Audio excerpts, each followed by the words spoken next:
After years of unpredictable schedules, violent cases, and emotional absence, I finally accepted a desk assignment with the U.S. Marshals.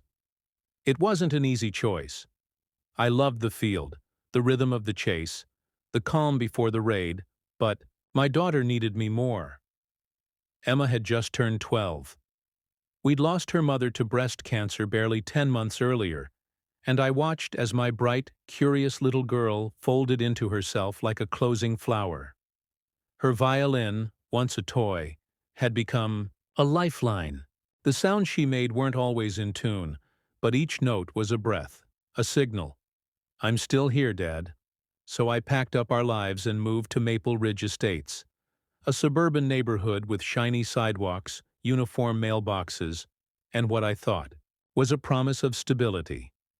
The house had a backyard shaded with elm trees, perfect for Emma's practice, and the school had a special ed team with strong reviews. It was supposed to be a sanctuary. Our first few weeks were quiet. I kept to myself, took walks with Emma after dinner, nodded at neighbors without really engaging. It wasn't mistrust, it was caution. Law enforcement experience taught me that people act differently once they know what you do for a living. So I said nothing about my job, letting them assume I worked in government administration. Technically not a lie. And then everything changed. The afternoon Emma came skipping into the kitchen, clutching a folded piece of paper. "Daddy, look!" She was grinning ear to ear, hazel eyes sparkling with something I hadn't seen in months. Joy. "I made it! The youth orchestra! They said my audition was good." Tears threatened the corners of my eyes. "That's amazing, baby girl," I whispered, lifting her into a twirl. "I'm so proud of you." We celebrated that night with her favorite dinner, mac and cheese shaped like dinosaurs, and I let her stay up late watching How to Train Your Dragon, her comfort movie. She fell asleep with her head on my shoulder, violin case resting beside her like a security blanket. It felt like the beginning of something good. I had no idea the nightmare that was waiting just around the corner. To most people, joining a youth orchestra might seem like an extracurricular milestone, a gold star, on a parent's fridge. But for Emma, it was monumental. Autism made the world loud, unpredictable, and confusing. Sounds layered on top of each other until they became unbearable. Eye contact was a minefield. Change could trigger panic attacks that left her sobbing, in corners, inconsolable. But music was structure. Notes followed rules. Tempo was predictable.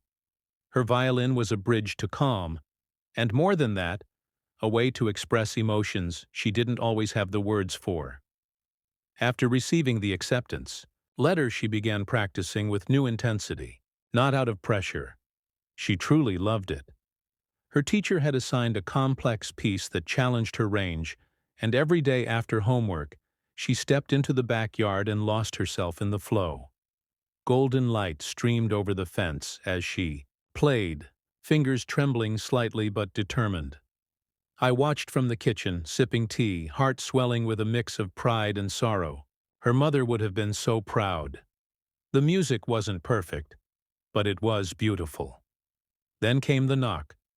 I opened the door to find a woman standing with military posture and pursed lips.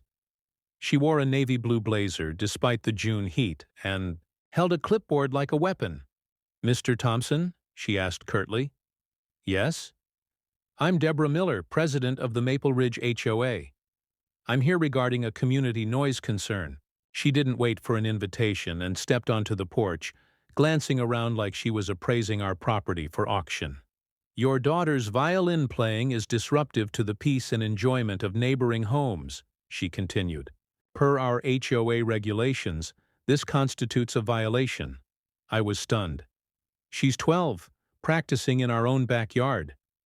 "We've received a complaint," she said. "She can practice inside or at school. She has sensory issues. The acoustics indoors—" "That sounds like a personal problem, Mr. Thompson."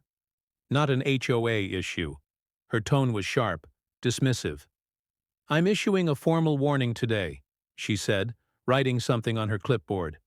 Any further violations will result in a $100 fine, doubling with each offense. Without another word, she turned and left. I stood on the porch, heart pounding.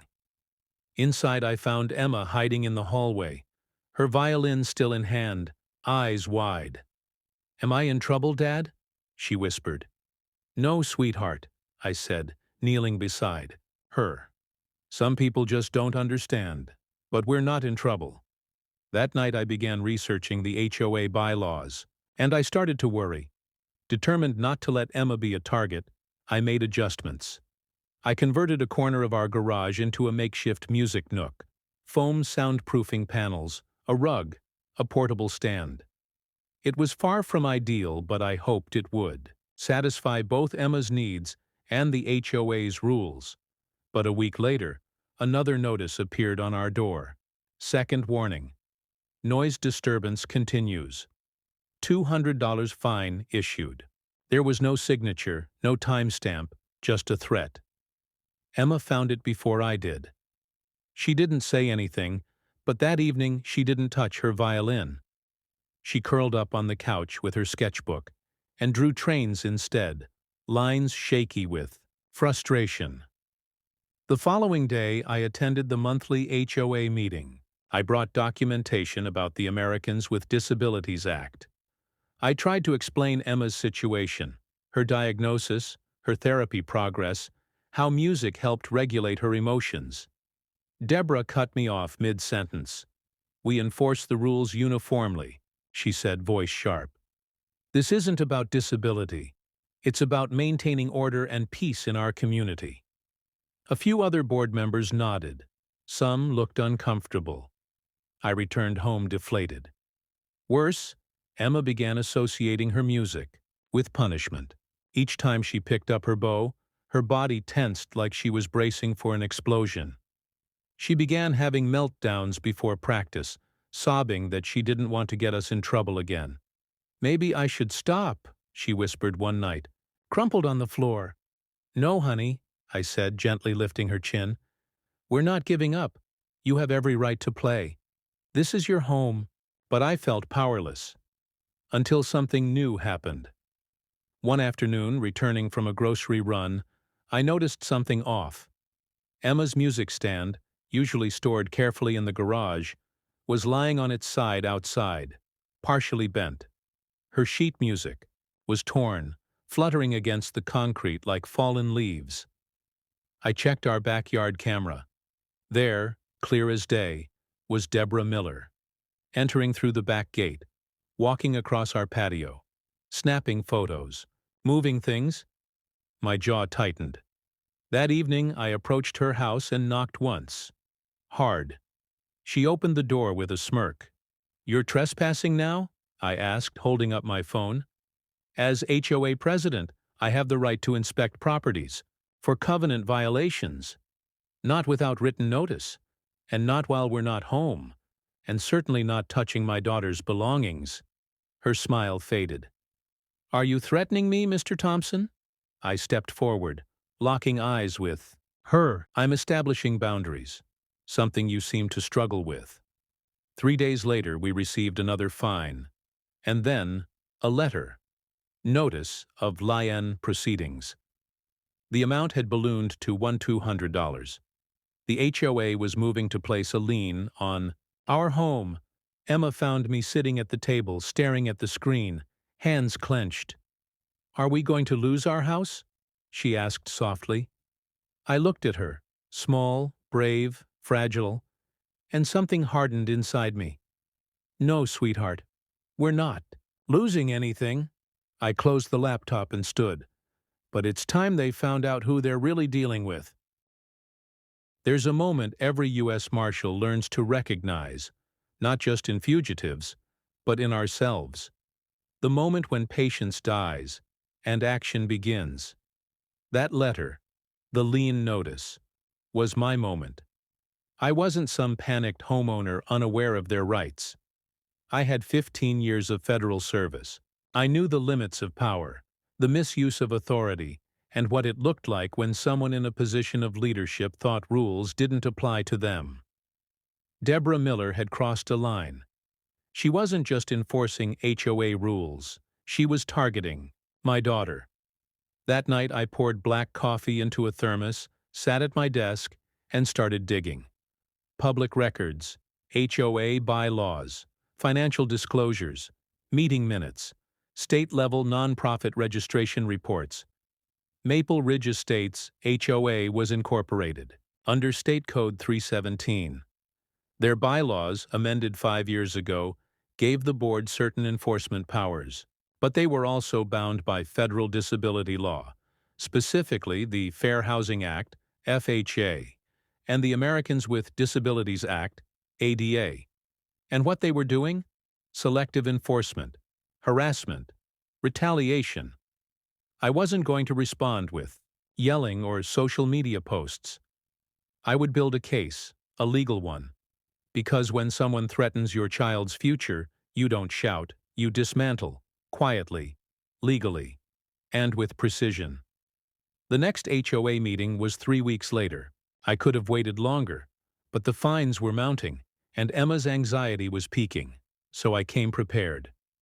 I brought a 3-ring binder, labeled tabs, and a printed copy of every communication, including timestamps from our home security, cameras. I also brought something else, a USB drive loaded with security footage, audio clips, and screen captures. I showed up 10 minutes early. The room, a repurposed library space, was already half full. I spotted Deborah seated at the front, flanked by the treasurer and secretary like some petty tribunal. She wore that same smug expression, like a principal waiting to expel a student, walked to the front and signed up for public comment. When my name was called, I stood. I'm here to address an ongoing harassment campaign by this board, specifically the president, against my daughter, who is 12 years old and on the autism spectrum. Deborah interjected. Mr. Thompson, we're here to discuss violations. I raised my hand. You'll want to hear me out. The room quieted. I opened the binder. Your bylaws are legally superseded by federal law. The FHA and ADA both protect families from discrimination based on disability, including actions that interfere with reasonable accommodations. A few heads turned. Whispers began. You issued citations and fines against a child, without due process, without medical understanding, and in direct violation of the FHA's Reasonable Accommodation Clause. I plugged the USB drive into the room's projector system. The footage played. Deborah entering my backyard, moving Emma's music stand. No notice, no warrant, no reason. Gasps. She trespassed on my property, I continued, turning to the crowd. She destroyed a child's personal effects. She escalated fines with no warning, no hearing, no attempt to mediate. That's not governance. That's abuse. Deborah stood, face flushed. This is an ambush. You can't just... I held up my ID, U.S. Marshal. I know exactly what I can and can't do, and unless this board reverses all fines, issues a formal apology, and agrees to draft a clear accommodation clause for special needs children, I'll be forwarding everything you just saw, plus a formal complaint to the State Attorney General. And HUD. You could have heard a pin drop. I sat back down and waited. I thought that would be the end of it. I was wrong. The next morning, just as I was packing Emma's lunch, 2 uniformed officers knocked on our door, calm but serious. Mr. Thompson? We received a call from the Maple Ridge HOA alleging you made threats during last night's meeting. I blinked. You're kidding. Mind if we ask you a few questions? I invited them in, showed them the footage, my credentials, and copies of the ADA and FHA statutes I'd referenced. After 20 minutes, one officer sighed. This isn't a criminal issue, it's civil. And honestly, based on what you've shown us, they're on shaky ground. Are you filing a report? I asked, only to note the visit. You're well within your rights. Honestly? He glanced at his partner. It looks like retaliation. As they left, I asked them to provide me with a copy of the incident record. Not out of fear, but documentation. Deborah wasn't just playing HOA president. She was trying to intimidate me through law enforcement. Ironically, the one area where I had the upper hand. Emma had been watching from the stairs. "Are you in trouble again?" I knelt beside her. "No, sweetheart. They just wanted to talk. We're okay." She hesitated. "Can I still practice?" I smiled. "You must practice. The best revenge is sounding beautiful." That night, her music filled the yard again. Soft, steady, defiant. And I started drafting a formal letter. The letter I sent was 14 pages long. It detailed a timeline of events, video and photo evidence, copies of fines and notices, Emma's diagnosis, and physician letters documentation proving my requests for reasonable accommodation. I filed it with the Department of Housing and Urban Development, HUD, under the Fair Housing Act, and submitted a concurrent complaint under the ADA Title II provision. For public organizations, I also CC'd the state's Attorney General, the Office of Civil Rights, and a well-known nonprofit legal center that advocates for disabled children. Within days, I received confirmation. Then came the calls. The HOA's attorney reached out. Nervous, overly polite. "Mr. Thompson, we'd like to discuss a resolution." I smiled. "You'll be receiving my terms in writing.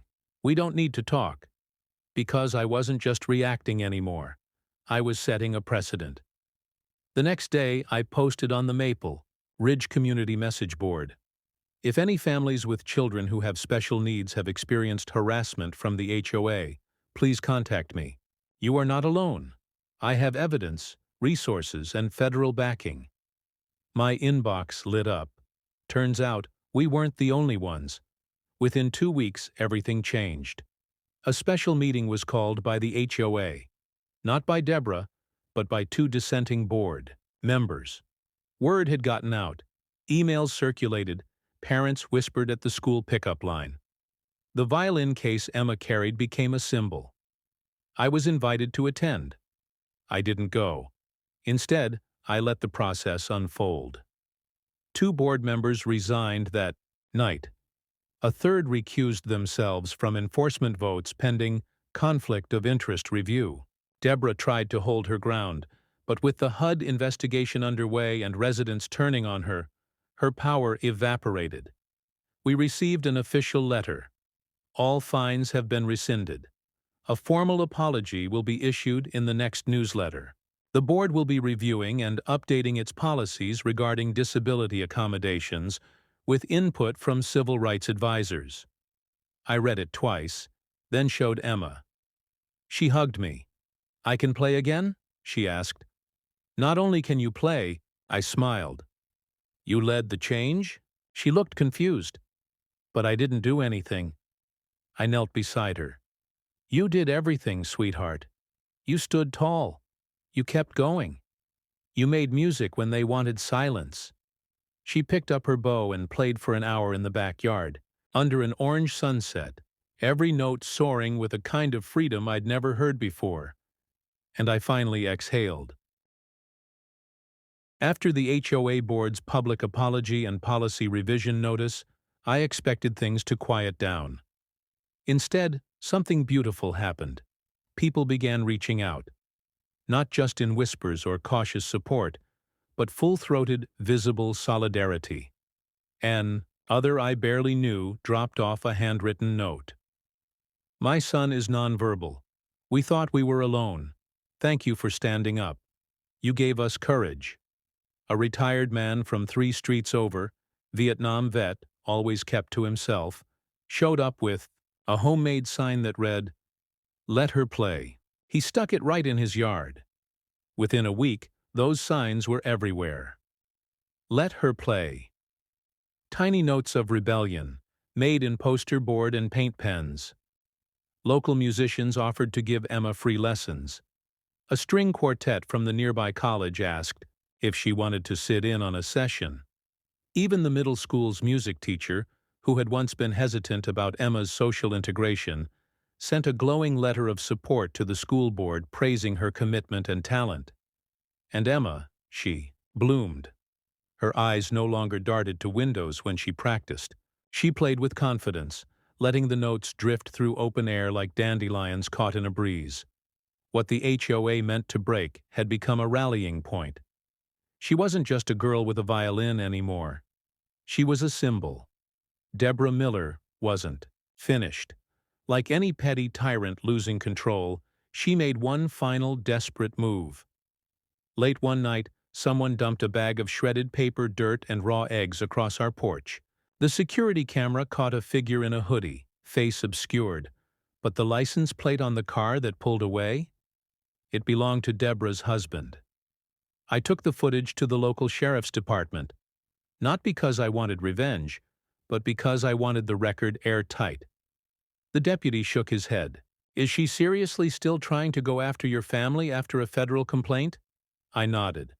"Some people think stepping down is losing, but she's making herself a bigger target." It didn't take long. 3 days later, I was informed that the state's Department of Community Affairs had opened an ethics investigation.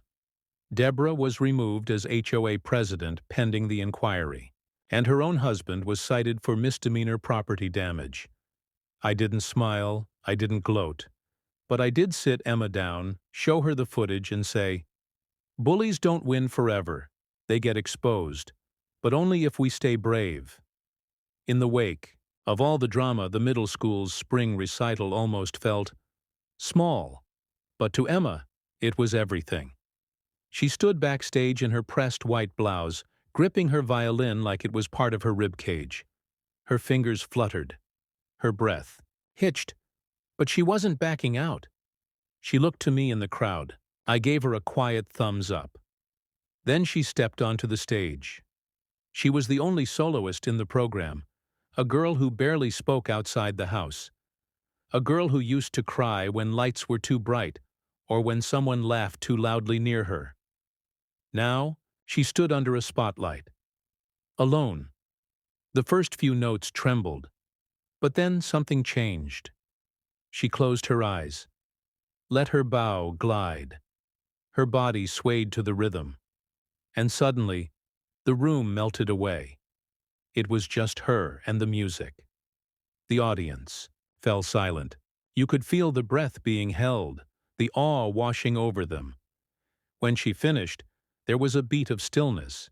Then came the applause, loud, sincere, rising like a wave that hit her full on. She smiled, not a small one, a full, unguarded grin. She bowed. And for the first time, she owned her voice. The Maple Ridge HOA, under new leadership, invited me to a community forum, this time not to reprimand me, but to consult. They wanted to draft a reasonable accommodation clause for families with children with disabilities. I agreed, on one condition, that the policy be named after Emma. They didn't even hesitate. 2 months later, the new rule was passed. The Emma Grace Clause: all residents of Maple Ridge Estates with children requiring special accommodations due to developmental or neurological conditions shall be exempt from HOA restrictions that would otherwise limit or discourage therapeutic or creative expression on private property. This includes, but is not limited to, musical instruments, sensory aids, and educational activities. Requests for accommodation will be confidential, prioritized, and protected. Under state and federal law, they published it in bold text, sent it in every newsletter, and beneath it was a picture of Emma, playing her violin, in our backyard under the cherry blossom tree. She didn't fully understand what it meant at first, but when I explained it, how the rule would protect other kids like her from being silenced, she whispered, "So they can play too?" I nodded. "They can play because you did. I've tracked fugitives across deserts, disarmed criminals, knocked on doors in the middle of the night with nothing but a badge and a prayer. But nothing taught me more about strength than watching my daughter quietly fight to be heard. I'd always believed strength meant force, command, control. But Emma showed me that real power lives in resilience, in gentleness that refuses to be broken, in a bow gliding across strings despite everything. I thought I was the protector in our story. But she protected something far more fragile, the right to feel safe being yourself. People often think fighting back means shouting, suing, shaming. Sometimes yes, but sometimes it just means standing in your own yard, playing a song nobody else understands, and refusing to stop when they try to silence you. I don't know what Emma will grow up to be, but I know one thing: the world will hear her because she will never be quiet again.